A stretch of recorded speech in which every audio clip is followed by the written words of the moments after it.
You're listening to the Forest School podcast with Lewis Ames and Gemma Southerden. And a massive thanks to our current patrons Simon Kenny, Joe H, Brona Steed, Jude Vincent and Chrissy McKeevoy. Thank you so much, guys. It really does mean a lot. Everybody was really tired in the woods today. Just super tired. I was super tired because I had too much caffeine too late in the day yesterday. Mm-hmm. Then it was too hot in my room. Then my daughter woke up. And you know when you just go, that is going to be one too many things. Yes. And so I went downstairs and I tried to sleep on the sofa. And my sofa is full of crumbs. So it was just like trying to sleep in some sort of awful crumb bed. And because I had taken my phone downstairs with me, it wasn't charging, so my alarm didn't go off. So I didn't even get to go to the gym this morning. Yes, I'm tired too. I think everyone's tired. I think the weather is not helping. And last night I was like, right, definitely get the kids to bed early because they've been in the woods 2 days straight and they're tired. And then my other half went out to a parish council meeting. And because it's very important. It's very important. It's to discuss lots of important issues. And then I was still thinking, I'm getting into bed really early. Yeah. Getting extra drinks, extra snacks. Oh, the dog has done a poo on the rug. Oh no, I will deal with that. Oh, this has happened, And then... No more jobs. And then there was still very much lots of jobs. And then he came home and I was like, it was a very quick meeting. He's only got about 20 minutes. No, he'd been gone for 2 hours and it was 9 o'clock at night and the kids were still not in bed. And so, yes, tiredness. But that's very fitting. Yes. It's sort of fitting. It's sort of not. That's quite a misnomer. We thought we would talk about low arousal as an approach. Yes. It's something that we are, I say, interested in rather than experts. We've literally just started looking at it, haven't we? I've heard of it in the past, but haven't gone deep into it. Yeah. And so we're at the point where we've just started dipping our toe in and reading various things and watching various things. So we're very much at the beginning of our journey in terms of getting our heads all the way around it and using a lot of the kind of strategies and techniques. And we might look into actually getting some training. Yes, or having somebody on the podcast to do a more... This is going to be like a surface level, what is it? People have never heard of it or thought about it. Yeah. Maybe down the line we can do something where we're like, here's a low arousal expert. Yes. How would you sum it up? I would sum it up as an approach that practitioners understand and use to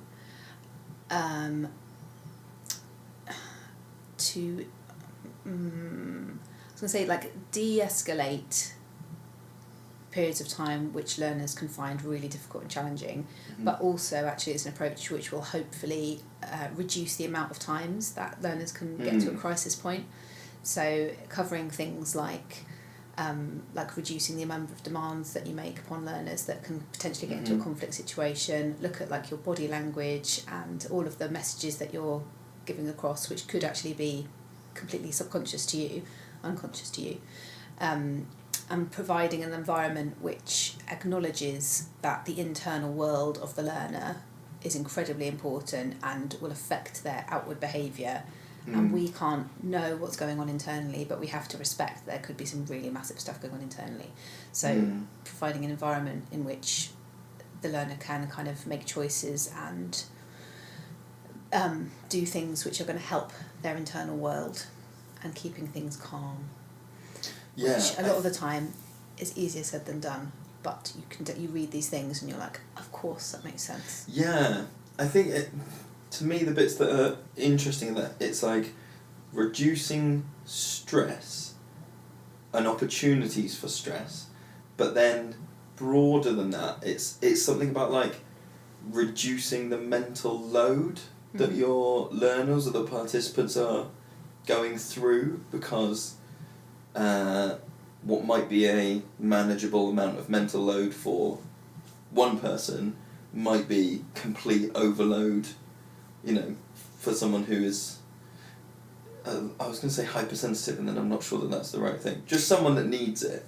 And so, straight out the gate, we should probably say that low arousal is something that is commonly associated with autistic learners, and is a need that some autistic learners have, but low arousal is also going to be super beneficial for basically any learner. Yeah. If you know, to go, well, I have a learner who's never ever stressed. It's just not true. So anybody listening to this, it's probably worth bearing in mind that don't just think about this for certain people. This is for everybody. This is for every setting. Yeah. Probably worth pointing out, like, it's an approach that has been developed by Professor Andrew McDonnell, and his website is studio3.org, and there's like bits of training and more information on there, so I would just better credit them on the approach. You started thinking about sort of elements of the approach that already sort of lend themselves to forest school, or... Yeah, I started thinking about so I did a bit of reading about what it was, and I was like, okay, what do we already do? Which is quite often the way, you and I read a book or something, and then we go, oh, I already do this, but I didn't think about why, or I now understand another reason that we should be doing that thing. Yeah, and I had exactly the same feeling when I was like watching some videos about it. I was like, oh, I instinctively do that, but I don't. It's always felt uncomfortable for me to not do that, to do the opposite of that. But it's generally the mainstream way of approaching like poor behaviour, in air quotes. Do you know what I mean? Like generally perceive, like my example was about like telling people off, like pointing out what they've done wrong and telling them what the effect has been and giving them a punishment or a consequence for it and all that kind of thing. And my instinct has always been like, I don't really actually want to do that. Like, I don't want to do it. And so the low arousal approach is kind of talking. Well, we'll talk more about that in a minute, but yeah. Yeah, well, I think the first one, that's probably something that almost everybody will be like, oh yeah, we do that, and I imagine for a lot of people like us will go, oh yeah, I know it's important, but I didn't really think about why. And so for us it's a blackboard. For some people it will be a visual timetable. For some people it might be just verbally getting everyone together and then verbally going, and today we're going to do this, then we're going to go for a walk, like giving that structure, which on my own journey of pedagogy, I think I had a real, I think when I was teaching I was like, that's super important, helps me plan my day if nothing else, and also, you have that school thing of like, well, the bell goes, so that is what's happening. And then when I left teaching, I think, as lots of people do, you go down that child-led, learner-centred thing, and I was like, do you know what, maybe, what's it like if we don't have a board? What if we just go like, it's so free-form? And so in terms of structure, it took a real dip for me in terms of importance.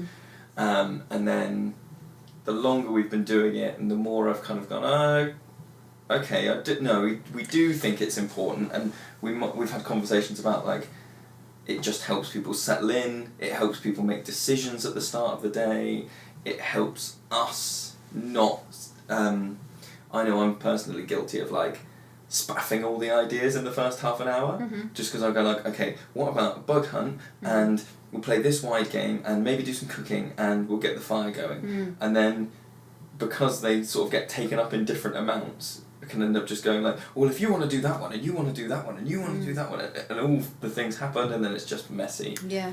And we've tried things like not having the morning circle, because we talk about this a lot, but if people arrive and they get straight into playing with somebody or straight into investigating something, and then it seems like such a shame to like roughly like break that play cycle and go, you have to all stop and you have to all come and sit around the fire and say good morning and have a chat.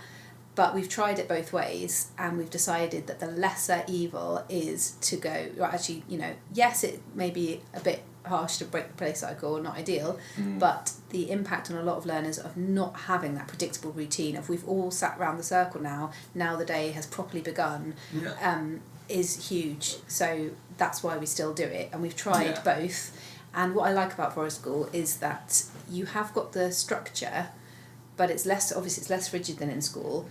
And I think people do tend to sort of understand that. Do you know what I mean? It's like occasionally you might come across a learner who will say, well, this was on the blackboard and we didn't do it, or this was on the blackboard after lunch and actually we did it before lunch, or whatever, as these things happen. But in the main, most of our learners seem to not become dysregulated or stressed if the structure does become flexible. Do you know what I mean? It's almost like the fact that the blackboard is there, or the fact that we have talked through what might be available today, is enough. It's like, even if that means that they don't actually do any of those things, they know that there is something to fall back on, and we have made a plan, and we have... Do you know what I mean? It's like... Well, it takes that... If we go back to that thing about mental load, like arriving and getting into some play and not knowing if you're going to be stopped, at 10:30 because that's when we always have a break, or you're going to be stopped in 5 minutes, or that's like a lot of mental load. And if you ask someone to carry it, our kids are there 9:15, 9:30ish. If you ask someone to carry that for an hour and a bit, that's a lot of mental load. If you go, 5-10 minutes, some people are getting really into play, some people this is too much mental load, and go, right, let's just level the playing field, let's just shake it, have a drink, shake all that off, go through the routine of, they're going to make us sit round, they're going to say, can you listen, because you've said your thing, but could you listen to everyone else, and do that, and then, that is, and also it's a time to like, so because of how our site works, people arrive at different times, and quite often will go to very far-flung corners very quickly. And if you don't do that circle, you could have an hour and a half of not knowing that someone that you really rely on isn't in today, or someone that you... Well, the learners will have that. The learners will have that. Or, we know who's there. So, but what I meant is like, is that person here today? Is that are those group of people? Is that game happening today? Yeah. And so, doing the circle is a bit of a like, hey everybody, look around. This is who's here today. Yeah. This is your... Yeah, and especially when we do things like a visual display of how people are feeling, so either through their body language or through their hands or whatever, like show us how much energy you have, or show us how you're feeling. I think the impact that can have on the group is so beneficial, because they can identify who's low energy or who's upset or whatever at that point. Yeah. Which is helping the social kind of communication side of things. Definitely. Hugely. Definitely. And I think I've noticed it now as more as well, we've just done a level 3 group, and we have summer sessions where adults have come for wellbeing days and stuff that you might consider like, adults can deal with, whatever else, and say, no, at minimum they need, when's the next break, when do they get tea and coffee, when are they going to get to go, if we're finishing early, when are we finishing, all that stuff that like, it might seem like mundane admin, but actually it's very grounding and very like, don't if you want someone to be there, especially something like a level 3, you want someone to be there and you want their mental energy, as much of it as possible, to be on the like activity at hand. And if you're also going, but be thinking about whether you'll get to go to the toilet, take that adult or child, be thinking about like, but maybe you won't get to do whatever. Yeah. Huge. I know. Huge. Yeah.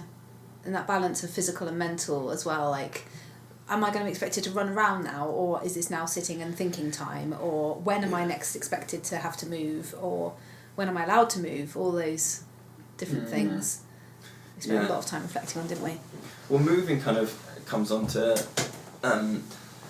this one I made a note, and I've just written exercise to flush out adrenaline and cortisol, which is, it's almost like if you're, because you can plan for certain low arousal things, scenarios, you can set the day up in a certain way, you can set up things around the site, but sometimes just social interactions or stuff that people bring with them from home, emotionally, socially, whatever, will result in like, ooh, okay, I've got lots of adrenaline going on, and like, how do you kind of return to a low arousal state quickly? And I think we sometimes talk about that, having that like teachery sense of like, everybody needs to run right now, and I'm not really sure why, but we all just need to go running. Oh my Come gosh, with me, let's go running. I remember the first couple of weeks after we came back out of lockdown 1, Yeah. and that, oh my God, do you remember? I was knackered because they just wanted to run, or needed to run all day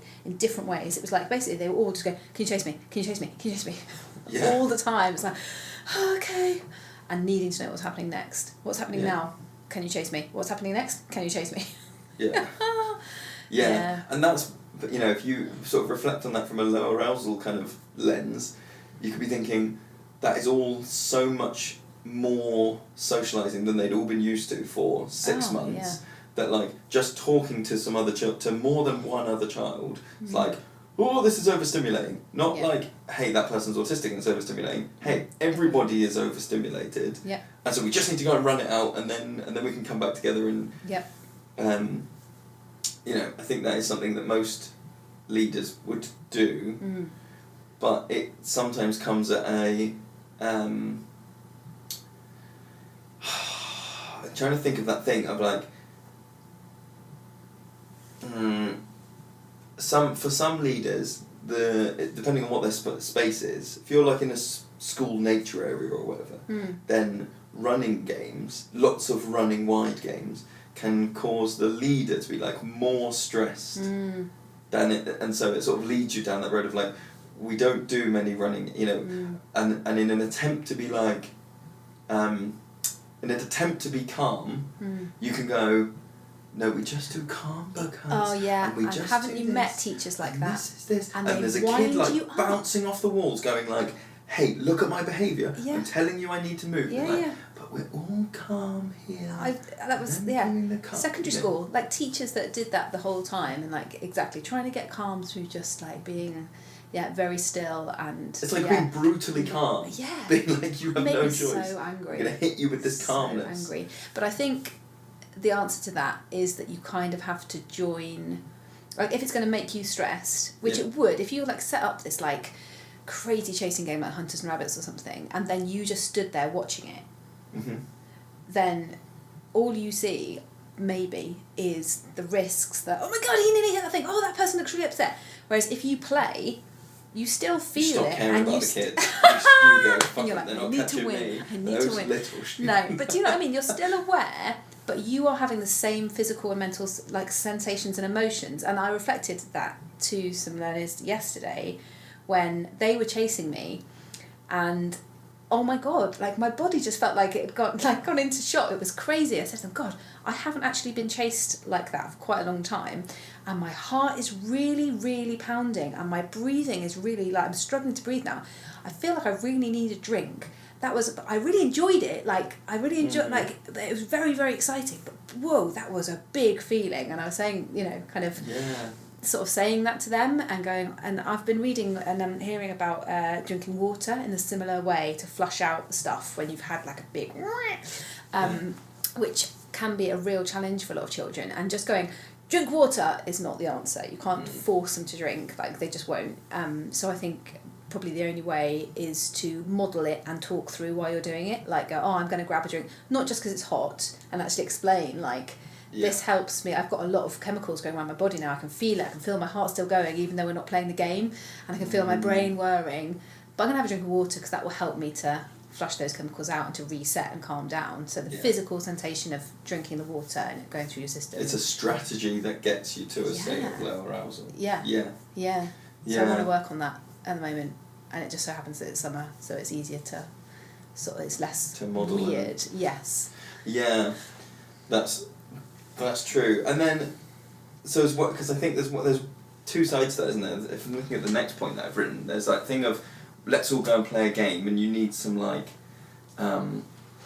if you were looking at it from like a play working lens, you might go like, this needs some like adulteration to get everybody to. That was my chair making that noise, by the way. That wasn't a bottom burp. Chair.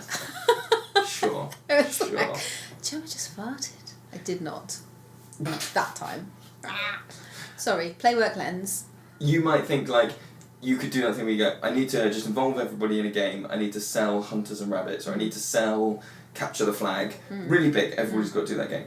And then there's the like, sort of second layer, which is, having all the vestibular stuff, the swings, the climbing equipment, the free choice stuff, available. so that you can kind of help people to Self-regulate. and to go, okay, low arousal is hey, if you want to chat and be on the swings, cool, you chat and be on the swings. If you need to like go and I don't know, dangle upside down from a trapeze bar, which has been the current thing, hasn't it? Yeah.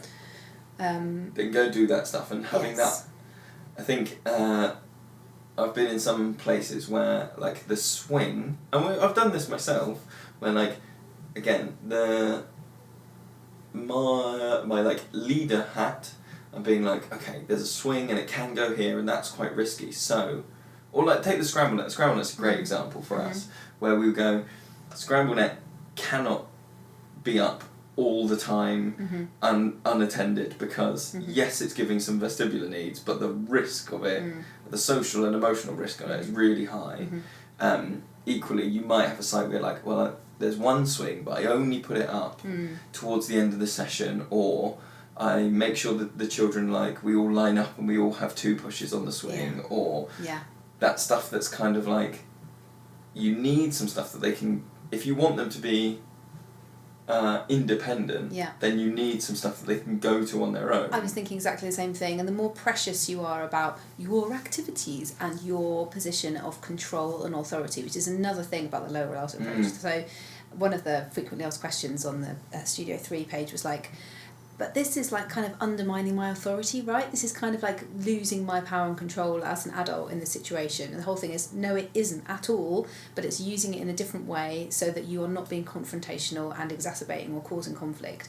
So going back to my previous point, like the more precious you are about like, I have a plan and all the learners will play this game, and it you know, some things like you've got a safety announcement to make, you've got to, or you know you've got to have the morning circle because otherwise people become dysregulated, or you need, you know, some things you need and you just need.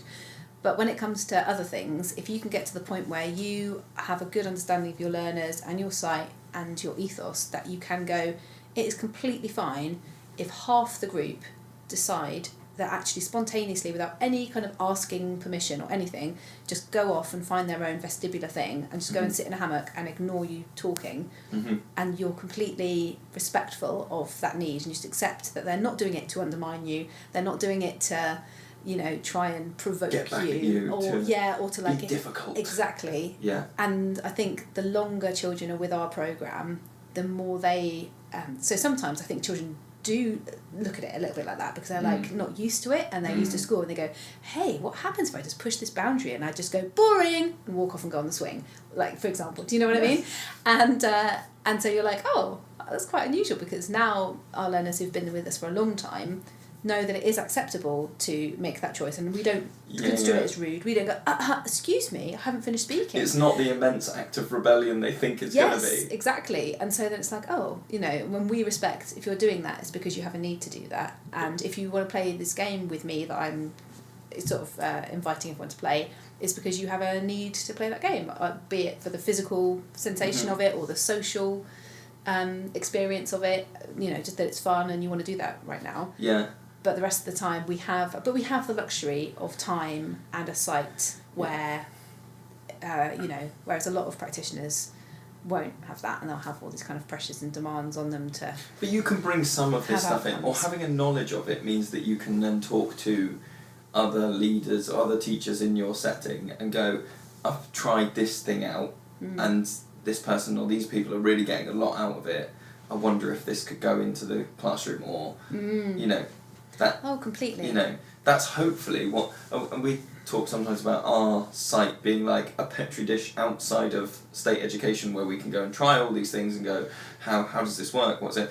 And equally, I think in a I was going to say in a smaller way, but I don't mean that. What I mean is that like Forest School can be that thing inside a school, where that's the testing ground of, hey, you've already got license to be the weirdo, right, in the school, so cool, lean into it, you know, go for something, and then share that with the rest of the school. Definitely. And go, this would be really interesting, wouldn't it, if you have the ability to have that conversation, because I know some people will have that thing where it's like, the school tries to draw a very big line between like, okay, Thursday afternoon is forest school, and what you do there is what you do there, but we don't want to. So like trying. And it's PPE time, and the teacher's going to not be there and not see it and just do their marking. Yeah. And they don't get to observe the children. So like trying to have that conversation and bring it up with the right people, even if it, you know, if you're in a school, send it as an email just so that someone can read, you know, someone in leadership will read it as at their leisure of just like, hey.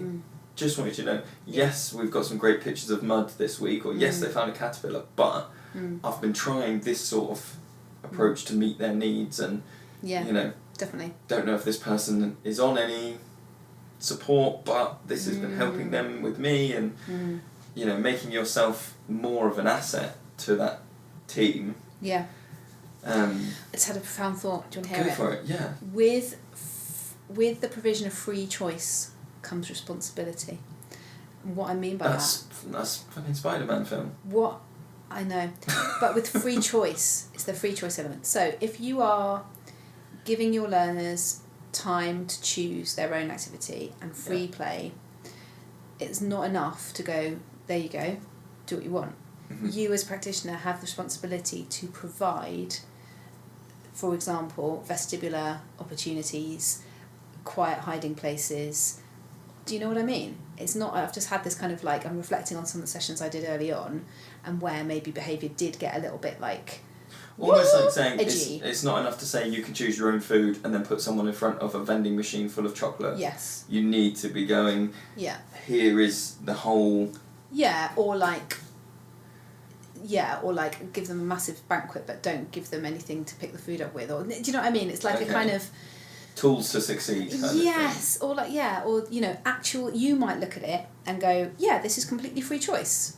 Here is the school field with... You can do it or you cannot do it. Some stuff that I've brought, some activities. I've brought the activities like den building or mud painting or potion making. And there you go. Choose what you want to do with those things. But you have given free choice of activities, but you haven't necessarily given free choice in terms of the experiences that learner is going to feel, sort of emotionally as well as physically and sensory wise. So if you are just going, there you go, without providing them with a quiet place, or without providing them with an opportunity to swing or bounce or hang upside down, then that's really unfair. And again, not just for autistic children or children with additional needs, like for everybody, especially if they aren't used to it. If they're, you know, you could say the same for blooming playtime at schools. And it's when that happens, when it's kind of like, oh, so-and-so is really struggling at playtime. We need to put in, you know, maybe they just need to sit indoors. It's like, well, that isn't really a... That isn't really problem a strategy. solved. Yeah. Well done, everyone. And again, that means it's not just an issue for that learner. There will be other learners who are finding it difficult for other reasons and aren't presenting in the same way, but it's still really difficult. And they won't necessarily... So, I mean, maybe we've got to... So, we were looking at some low arousal stuff before we started recording, and it was someone saying about, you know, they had a child who ran and needed a safe space to go to in school, and they were saying this was in year 7 and they left school with this many GCSEs and blah blah blah, and saying that like that was what they needed when they were in year 7. They didn't necessarily need it all the way through. And then similarly that thing of like, okay, that person's having a hard time, maybe they don't go out at break time, they might need it for 2 minutes of a 30-minute break time. But if you make it like a really big chore for yourself, because that's partly I think why people fall into that routine, is like, well, actually it's too hard to monitor who's going in and who's going out, and we can't see you if you're over there, and so we've only got one member of staff and they're watching 800 of you on the playground, so... Yeah, or they go, oh, well, if we do it for that learner, they'll all want it, so therefore we can't do it. It's like, no shit. If they all want it, it means they all need it, and so you need to find the provision to do that. And that's something, if I think back about schoolwork that I did before, as a forest school leader, I think going back now, I would work a lot harder to maintain some low arousal spaces, and not necessarily have them be not be like, this is always the corner that, because you could have, it might be that your site lends itself to, this area is behind a few trees and the bushes make it a bit quieter, and so that's the quiet space. But it might be that you go, well, that's the quiet space this week, and and next week, because they've set up like something here, then you go, oh, okay, let's go with that. But I definitely didn't put that in place, and I wish I had now. Same. I wish I'd, and if particularly for, so I can think back now, I can reflect so many school groups that I had, classes where I was like, this is just too much for them, this is just too weird for them to come out, and the more different it is to their classroom experience, particularly, we've always been quite far on, even when we were doing schoolwork, we're already quite far on that, educational spectrum to go in. So the idea that's like, you can choose whether you want to join in with any of these games, massive. And I kind of naively, I guess, would have looked at that as like, they just need a few weeks to get used to it, or they just need to air it out. That's exactly what I meant about with the free choice comes the responsibility thing, because that was exactly my train of thought of going, oh, they're just not used to it, and I'll just, keep on doing the same thing until they which is the same as school. Whereas actually, if I think about it now, I can think about a particular site that was very, very hilly, needed, and had some really challenging classes coming to use that space, and what it needed was a few hammocks over in the corner so you could go, and if you think about it, so we've got a trampoline park near us, and I think about they're probably not allowed anymore, but they're soft play things where it's all behind nets and you crawl through and then you go down a zip line and then you go through the it's like a foam car washer and all that stuff, and what you see children do is go and do it, come back and recuperate for a couple of minutes, sit down, whether physically to catch their breath or just to go, Jesus, it's so hot, intense in there, there's children I don't know, and there's lights and noises and whatever else, and then they go, right, okay, back in again. And if you equate that experience, forest school can be, oh my God, there's children I don't know, and there's free choice, and there's so having a space that you can go, if you just want to be here, that's fine. If you just want to do that thing. And as a practitioner, having again that thing of do I feel slightly guilty? They're just sitting in all the air quotes you can do. They're just sitting in the scramble net and chatting to each other. They've been doing that for quite a long time. I should probably try and engage them in some activities, or what am I going to say to their parents about when they ask what they've done all day and their parents have paid for it, and all of those kind of things. And if you the more sort of approaches that you learn about that are this is a thing, it has a name, you go, right, I can kind of file that in my head as part of this approach, and it almost legitimizes it for you, and you can, some people might not need that, but if you were in that place where you were kind of going, well, I'm not sure if that's okay, or I feel a bit guilty about it, to kind of go, oh no, there is actual thought behind that kind of approach, and it's very necessary for a lot of learners, I think could be quite helpful. Well, that kind of leads us on to quiet. We had lots of quiet retreats in our woods now, where, partly because it's bigger, we've got that as a luxury, that, the kids quite, they will ask for tents, they will ask for a hammock, they will ask for some nets. Some children have it, we've done it more formally. It's been a conversation about hey, we noticed that after lunch finding things difficult, do you want us to put something up for you? And some children do it more independently, where they just go, they'll come up and go, I don't like the game they're playing. Can I have a hammock? Yeah. And or they'll make it part of their play.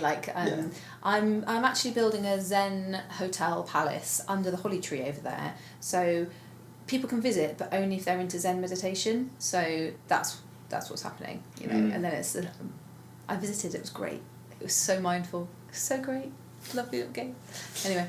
But that is another part of this low arousal thing. Is kind of and acknowledging that, and I think empathy is a huge part of the low arousal stuff, in that, like you were saying before, right, not seeing stuff as a challenge to your authority, and not seeing it sounds obvious now, but not trying to empathise massively with in every scenario, just going, that person is doing the best they can. Yeah. And so if the best they can is screaming at you and running around swinging their fist, you've got to look at it and go, that is the best they can do right now. Yeah. Either that's the best they can do to regulate, that's the best they can do to hold it together because they really want to do more, but that's all that's coming out. Or, yeah, it's not a decision. It's not that they've gone, do you know what? I think I'm going to be really difficult today. Yeah. Or right now, I'm going to see what's happened. You know, and that links very much back to Ross Green stuff, doesn't it? The explosive child, and you know, and to grasp that is a pretty massive mind shift, isn't it? Because we are so much about the kind of reward and punishment, and like the way I'm going to get better behaviour is through sanctions and bribing and punishments for certain behaviour, so they just stop doing it. I just want them to stop doing it. Because they'll learn that it gets a negative consequence. Yes. You're like, they know there's a negative consequence. Guess what? They keep doing it. Yeah. Because that's genuinely the best they can do. Yeah. And when I think about the empathy side of this, and this has been, again, another journey that I've been on, is like realising that empathy doesn't mean it doesn't mean like equating. So there's been lots of some situations where the easiest one I can think of would be, this is hypothetical, right? So say we're doing some hammers and nails, and someone goes, it's very loud, or like, this is very loud, right? And one response might be, well, it's not that loud, right? Or well, you were being very loud earlier. Rather than empathising and going, you are telling me this is too loud for you. It's not my judgment call to go, no, this is only 17 decibels. That is not. That is by definition not loud. Therefore, your complaint is not received. Good day, sir. Yes. It's that thing about empathising and going, oh right, for you, the hammers and nails is like a jackhammer being next to my head for me, and empathising like, going, how would I feel if a jack... Okay, we need to get something for it. And not judging it, not going, like... It's not that bad. Yeah. Stop crying. You need to go away then. You need to socially isolate yourself. Yeah. If you can't deal with this, you need... And that's your... If you want to stay here, it's your choice. Hypothetically, obviously, I've never said this. Yes. I've definitely said these things. Yeah. I think that leads on to the learning from failure thing, which was a little video that we've watched, which is by Bo, I can't say his name correctly, Hagelskoff. We'll put a link in the description. And it's like a series of short videos on YouTube about low arousal, and one that I watched and I was just like, whoa, is about learning from failure. And the point he makes is that children don't learn from failure, they learn from success. But adults are the opposite. Adults learn from failure. And the reason, and they've done sort of brain scan things, and when children succeed at something, their brain activity increases. When they fail at something, their brain activity decreases. But for adults, it's the opposite.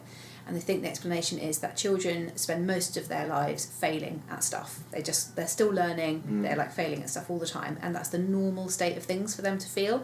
So when they succeed at something, they go, oh my god, I succeeded, like... It's novel. How did I do that? Like, can I do it again? Or if I do it slightly differently, oh no, you know. Whereas for adults, we're so unconsciously competent that we just drift through our lives. You succeed at opening the fridge, you succeed everything. And then sometimes when you fail, you're like, what the heck? Oh my god, I made a massive stuff up there. And that's when you learn. You're like, I will always remember that time when I told the learner who had a problem with the hammers and nails to walk away, or I'll always remember that time, blah, blah, blah. And so we then put that lens onto children and go, oh, well, you know, you'll learn from that, won't you? You won't do that again. And I guess, like, something like, you know, you touch something hot and it burns you. Like, you are going to learn from that failure, in inverted commas. But I think what he's trying to say is that when we see a child fail at something, so maybe something socially, they make a social faux pas, they hurt somebody through their play or whatever, and then we come along and go, I saw what you did there, that wasn't right, was it? Now they're really upset, blah blah blah blah blah, is not helping, because they know they fail all the flipping time, they're not learning. Whereas pointing out their successes is what is going to help them to make progress.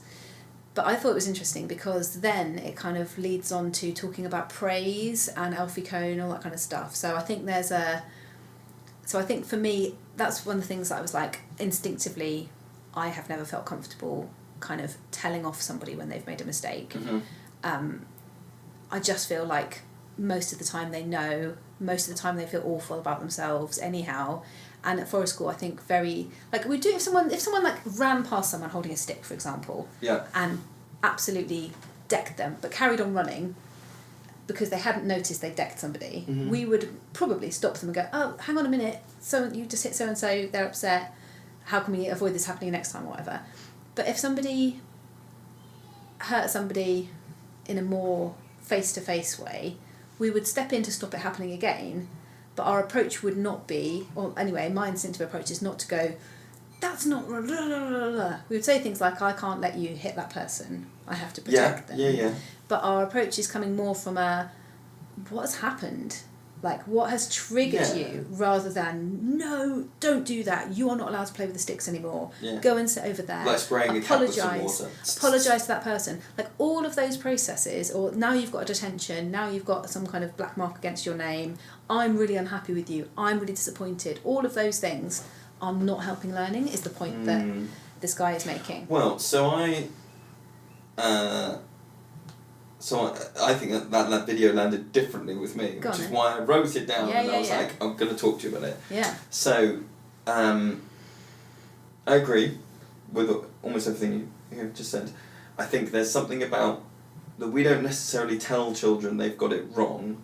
What we try and do is communicate things they might not be aware of. So, not going like, you should feel sad that they're sad. No. It's just a statement of fact of like, they look sad. You ran, that person looks sad. Yeah. So in the video, and maybe I should have done. Maybe if I was a better podcaster, I would have looked this up before I talked about it. The examples that he gives in this little it's only 2-minute video. It's about as in depth as this podcast is. It's just shorter. He says children are told all the time, "You did that wrong. You got that wrong." And their brain thing goes down. When adults get things wrong, he said like a problem we've tried doesn't work or whatever. So what I would like to know more is that in that description, he described an intrinsic example for adults. When we're adults, we do something and it doesn't work. Like I turned the key in the car and the car didn't turn on. No one has like explicitly come up to us. So in the example he gave for children, it would be the children tried to turn the car on, and when a grown-up came up and said, "You did that wrong, you did not turn the car," then their brains turned off. Did he say that, or did he just say that when children fail, their brain activity goes down? I think he gave the example of a child learning to walk, and when they fall down, their brain activity, so they fail, their brain activity slows down, whereas when they manage to keep their balance for a little bit, that's when their brain really lights up. That's what I mean. I don't think it was about but that's what I want to look at. Yeah. Whether it's when you're told you fail, that your brain activity goes down. No, I think he meant when you actually experience failure. But either way, I think, like I said, you and I just try and communicate what's happened. Yeah. Rather than give any... Yeah, and so like when I was teaching, and there would be like the behaviour management or the code of conduct or whatever, just my instinct was so... I'm making myself out to sound like a shit teacher, but I don't think it is. I think it's a good teacher. My instinct was to point out things and give explanations for it. So say somebody's swinging on their chair, common. I can go, so-and-so, I can see you swinging on a chair. I'm a bit worried that the chair's going to break and you might hit your head on the wall. Yeah. They're still doing it. Again, I'm worried the chair's going to break and you're going to hit your head. Also, I'm finding it really distracting. Like, I'm finding it really... I'm trying to answer this person's question and I can just see you at the corner of my eye. Can you stop? So that would be my approach to it, as opposed to you are doing something that is... point 2 of the behaviour conduct, I will not distract the class, and you have distracted the class, you have broken the rule, and now I'm going to write you a thing on your little online report form, and you've got detention. Ooh. Like, I just flipping hated taking any approach like that. And I didn't really know why, but when it's put like that in terms of it doesn't actually help any learning whatsoever. You are just wasting everybody's time. So you're not helping that person on their learning journey. You're not stopping the behaviour that could be antisocial or whatever. Yeah. And that kind of made me feel, oh, right, okay. And I think there is a trope, isn't there, of like, and sometimes with all the goodwill in the world, you find yourself doing this as an educator, where you're like, I'm going to tell you, learner. Obviously, I haven't done this. I have done this in forest school, and I shouldn't have. That thing where you start to you become aware that you are monologuing at a child. You are going, and another thing, and if you wouldn't do the thing, and you know that person has switched off, but you've got yourself. You know when you go like, oh, I'm just talking to a wall now. Yeah. But you are sort of stuck in this place where you're like. I don't know necessarily that you're talking to a wall, because they aren't listening to what you're saying in terms of making it a learning experience. Yeah. But it's more serious than that. I'm not saying about you, but when we get into those situations, which we all do, whether it's with someone in our family or whatever, not only are they not learning from what you're saying, you are also damaging the relationship. So I think that's another thing to this approach, isn't it? About like stopping viewing your authority as authority and see it more as a positive relationship where a learner can feel safe with you. And once they can feel safe with you, then that's when the learning can happen. And they can feel safe with you when you are empathetic and compassionate, and you adjust your body language and your voice accordingly. There was another video by the same guy. The affect one? No, it was I think it was about authority or control, and he gave an example of, a child calls you an idiot. One response to that is, he's saying if an adult, so two adults that know each other that are friends, go, oh, you idiot, to each other, then the other person go, oh, ha, ha, laughy, idiot yourself, carry on. Yeah. But when a child goes, oh, you idiot, we take it as like, oh, that's like a affront to my something authority. Victorian in us goes, what an urchin. Exactly. I need to stamp on this, or it's going to get out of control, and the other kids are going to hear, and then blah blah blah. And so he's saying, do you know what it is though? Sorry to jump in, but it's because when it's two adults, if you call me an idiot, and I can call you an idiot back. Yeah. But if a kid calls me an idiot, I can't call a kid an idiot back. No. I can't go like. I sometimes have.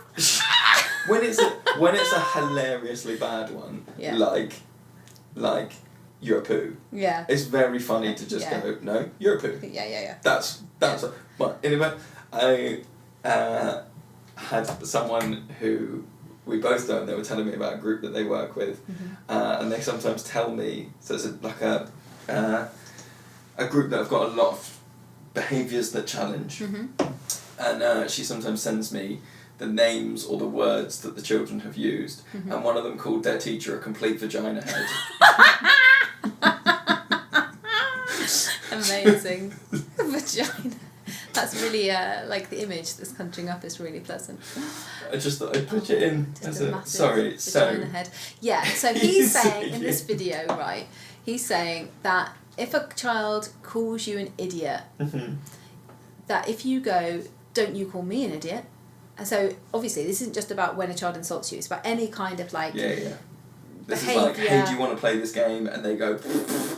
Yeah, or like anything that's directed at you that you see as a challenge to your authority, whether it be calling you an idiot or some kind of physical gesture or anything, rather than going, stop that, don't you dare do that, or that's not appropriate, or any of those kind of reactions, because you feel like you should do that, and that just instinctively something, your hackles rise and you're like, right, I've got to deal with this. He gives an example of going, so that does not assert your authority, and from the low arousal approach, that is just like the antithesis of it, because you are just going to stir up more emotions, you're stirring up conflict, you're getting to this like one-upping aggression thing. So a low arousal approach response would be, you can call me an idiot, but it's time to eat now.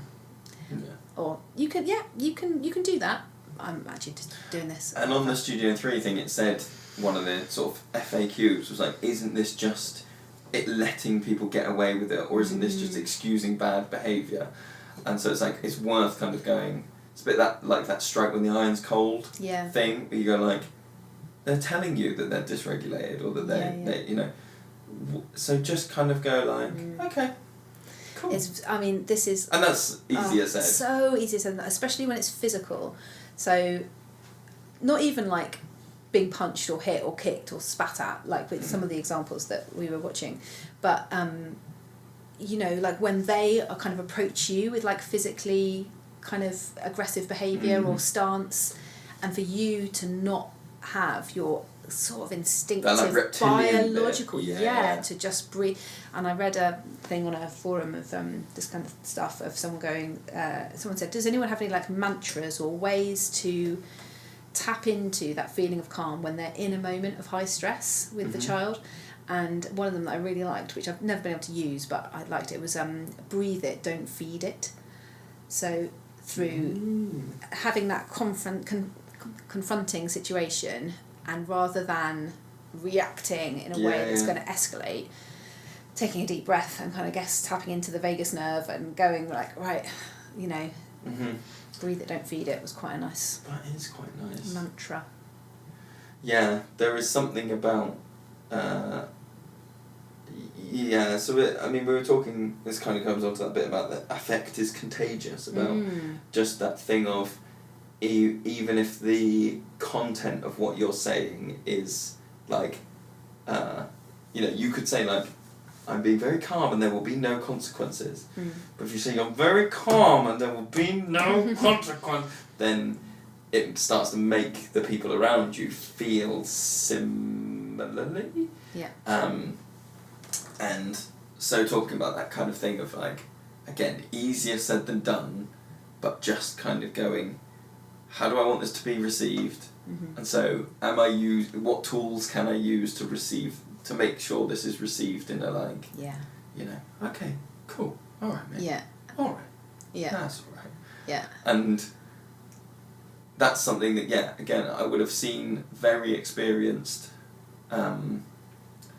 like practitioners before in schools as well, and I would have gone, God, they are pushovers. Yeah. Like they are. Yeah. I'm not sure that I want that person to come and help this kid that's having trouble in my class, because they just walk around and, you know, and then they... but then if you get into that difficult thing where people will have... So it's all well and good being called a vagina head and going like, all right, mate, cool. I am a vagina head, but let's sit down. No worries, all right. And then you hear some real horror stories about people going, I've been working in school for 6 years, I'm bitten on a daily basis, and there's a what I think is worth saying, what we're not advocating for is like, hey, just let them do it, just let them, you just go, kicking me in the shins, are you? Okay, if that's what you need today, I can grow a new femur, that's fine.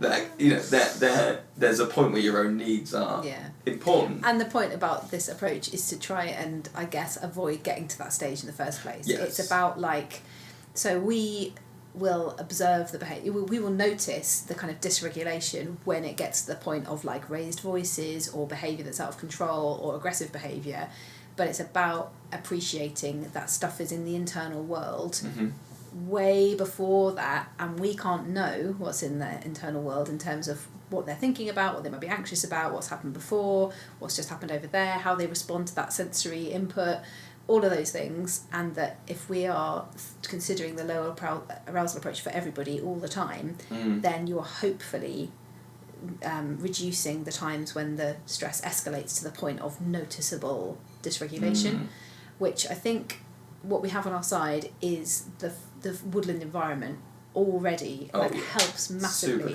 doesn't it, in that regard. So I mean, it's the perfect environment to try and bring this approach in. Yeah, in terms of, I mean, you mentioned a minute ago about like physicality and people coming physically towards you, or you know, and in a classroom, both, you know, adult to learner, learner to you know, leader to adult, learn. Oh God, whatever. Yeah. That way, because of fixed walls, it becomes very easy to literally box someone into a corner. Oh, yeah. Or to go, I'm stood in front of the door now, so if you want to go out to break, right, I will be the one, I'm like, Lord. the fire door is locked and I shall start, horrendous. Oh my God, absolutely yeah, horrendous. all the time. That would be the antithesis of. But conversely, I would say 90% of woodland is very hard to box someone in anywhere. And I know because we play chase games and it's really hard to box people in anywhere. And so that you don't necessarily have to work that hard, but your learners are going to feel less physically boxed in. And that's why it's sometimes quite interesting when we involve things like dens, tents, even structures like the kitchen, where you can sort of stand in the way unintentionally. You can stand in front of the entrance, or we have some camping tents and it's possible for one learner to stand in front of the tent with other learners inside it, and you can just feel something about the energy goes, oh, okay, there's a power shift here, there's something. So in terms of low arousal, you'd be constantly thinking about how do I make sure that running, this sounds so counterintuitive, but how do I make sure that running away is always a viable option? Well, I think that's what makes it calming, weirdly, isn't it? It's like they know that they could leave if they wanted to, and the object is to make sure they don't feel like they want to leave. So if they get that impulse they want to leave, they've got somewhere safe to go to, and we've done that before, haven't we, with learners? But you're getting that impulse to run, absolutely fine. Here is the place you can run to, which is away from everybody, but you're still safe, and we know where you are. Yeah. And then I think we just stick on one of the things that hopefully everybody doing forest school has got is this long-term approach with a consistent group of learners. And so some people will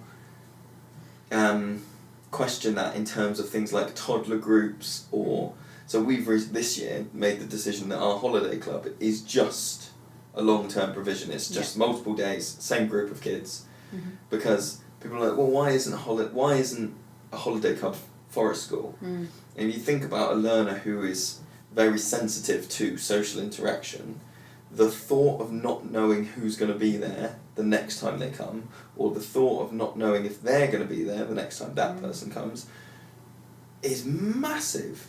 It's not just like, oh, that's not quite fitting the ethos, they can't quite build relationships. You're like, no, you're starting the day from the moment some children wake up. For some of them, the night before, will start going, and will that person be there? Will that person I know be there? And if the parent can't answer it, or the leader can't answer it, and just go, that's not lower, that's very high arousal. Definitely. I was saying to you, wasn't I, yesterday or the day before, about I was reading about flight, freeze, fawn, and we talked about this. We talked about fawn, but and you taught me a new one. I taught you a new one that I found out about, attach. So attaching being another response to a stress situation, and so by making groups different every time, or not quite the same, you are denying learners potentially that maybe they're attached to you as a leader, and maybe that's fine. You're like, well, it's always going to be me, and I've got a very strong attachment to this learner, and they need that, and that's fine, I understand it. But if the attachment has gone towards another learner, the fact that that child needs to know whether that person's going to be there or not, and of course things happen, people are ill, whatever, but that reassurance that this is the group and it hopefully won't change too much is huge in that kind of safety net, I think. Yeah, definitely. I think and then so one of the last one that I kind of put was one that Andy, who's been on the podcast, I saw him outline somewhere else, and I do think it's tied into low arousal, because there's something about the perception that you are being watched can create anxiety. The perception that you are being monitored changes how you want to behave, and he was outlining how for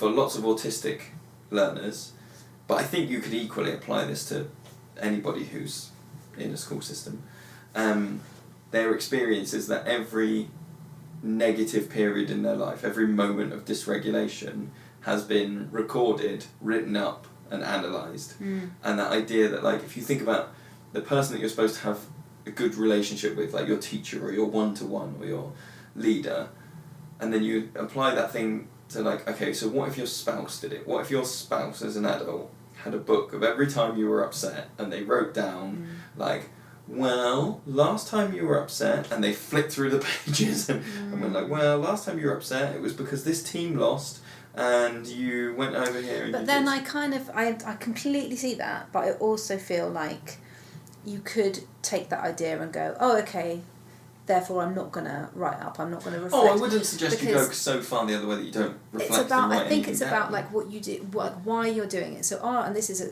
very low arousal approach, so are you doing it because you want to try to amend that person's behaviour? Are you doing it because you want to, for example, it happens all the time, phone home, tell them what happened in the hope that the parents will talk to the kid to try and get them to change their behaviour in the setting. Like, oh my God, like, what is that about? Sorry, just to let you know, so-and-so hit another child today. And that, okay, so right, what do you want me to do with that information? Anyway, or are you recording this information for you as a practitioner to be reflexive and go, what did I do or what did I not do that triggered that behaviour, that reaction? Hang on a minute, last time I said that thing, there's a pattern here, I've got to stop doing this, or I need to provide more of this thing. And it's not about me trying to mould and manipulate the learner into behaving a certain way. It's about moulding myself and having an awareness of any patterns that might be happening because of what I'm doing, and you have to acknowledge your part. You want to do better as a leader. And you have to acknowledge your part in the conflict. So I've read this so many places recently. It's like, it's not your fault, but you are involved. Like you have to acknowledge that. You can't just go, the behaviour. Yeah, and that's where that thing about like telling children off, or coming in with like, there's some high.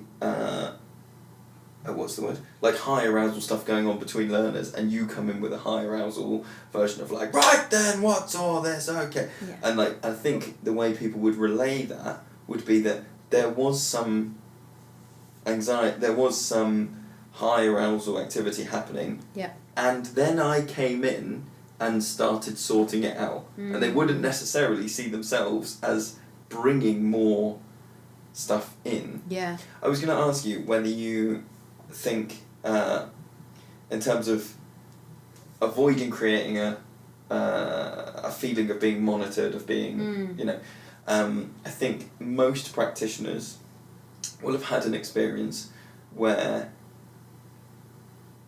someone's getting picked up at the end of the day. How was today? Oh, yeah. It was fine. That's a whole podcast in itself, isn't it? It's how you feedback about things. But yes, carry on. Some of that is going, it won't be healthy for me to relay every minutiae because you're doing a pick-up, drop-off at the gate, so you're only really going to give highlights, and your brain is, humans are naturally like a bit pessimistic, drawn to what didn't go well. Yeah. So your highlights are more than likely going to be like, well, there was a problem here, this was a bit tricky, and they couldn't do that. Yeah. And unless you have something where you go like, this was great, this was great, this was great, which sounds sycophantic. I know, and we're also knackered. That's the other thing. It's just like, you're kind of like, oh, how's the day? It's 6 hours and there's 15 of them. Yeah. So you times that up. That's like 400 hours of activity happened. And I don't really have the vocabulary to find the words that I need to describe that right now, because I am just like, la la la, I need a cup of tea. And then I'll sort of do that finish, feel really bad that I can't communicate what I want to say, and then get home, have a cup of tea, try and get my kids sorted with something, and then begin to process and digest. And then that's when if I feel like I need to contact somebody or relay some feedback, that's when I do it, when I've had the time to digest. I can't do it at the gate.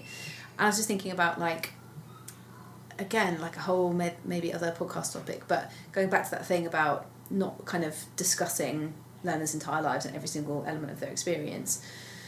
I'm really questioning, like, so when do I need to feedback, especially if there's been like a problem. At the moment I would say that I would only feed back to parents about negative stuff if I thought it was going to come up at home and cause some anxiety and some worry, and be like, to kind of forewarn parents and go, oh, you know, this thing was really tricky and there was some high emotions here, this is what happened and this was the end of the story. A bit like that, the whole brainchild thing of like, there's a potential here that this child has got stuck at the really tricky part. Just to let you know as a parent, this is how, from my perspective, it appeared to be resolved. This is what I'm going to do about it as a practitioner if I am going to do something about it. But I'm letting you know because this might come up at bedtime or something and the emotions might resurface, so I'm giving you some forewarning. And I'd also touch base with family if I thought they could offer some insight onto what triggers might have happened. So it's like, we noticed this thing that happened, we dealt with it in this way, this is what happened, but we couldn't quite identify the trigger here. So if they say something later on about, and they reveal, it was because so-and-so did something, or because I was worried about blah, please will you tell us, because that will give us some insight into help and what else to put in place for that learner. And I think really those are the only kind of, you know, whereas other institutions might be contacting home every time something awful happens because they expect the parents to try and fix it from their end. Or I don't know what, you know. Well, sometimes it's used as a bit of a threat when someone feels like, an educator feels like they've lost authority, but they know that someone at home has authority or has a relationship, and they basically go, can I use your relationship to make this child feel bad? So or to they put don't pressure on them. so like they don't care whether I tell them off during the school day, but they do care because they love you at home, mum, dad, granddad. They love granddad. So if I write a thing where, you know, during the school day, then they go, I would hate to have to phone granddad and tell him about this. I know, that's it, isn't it? It's like, I've said I'll phone home. If you don't hand your homework in 3 times running, first consequence is detention, second consequence is phone home. And I still remember, like, again, like, thinking about terrible things that you've done, and you're, God, I wish I hadn't done that. It's just therapy for us, this It podcast. is. I phoned home on a student who hadn't handed in his homework, and looking back now, he's one of those kids that I'm like, holy crap, if I'd known what I know now, and I was working with that kid, I would approach it in such a different way, and I would not have even made that phone call. I just would have refused, because what resulted was a distraught parent, absolutely just at her wit's end, going, this is the 5th phone call I've had, and the 5th that's the other thing about secondary, is that your subjects aren't communicating. Tutors are communicating to the whole staff body, but you don't know if the geography teacher has been on the phone 5 minutes previously going, hasn't handed in his homework again, can you make sure he does his homework?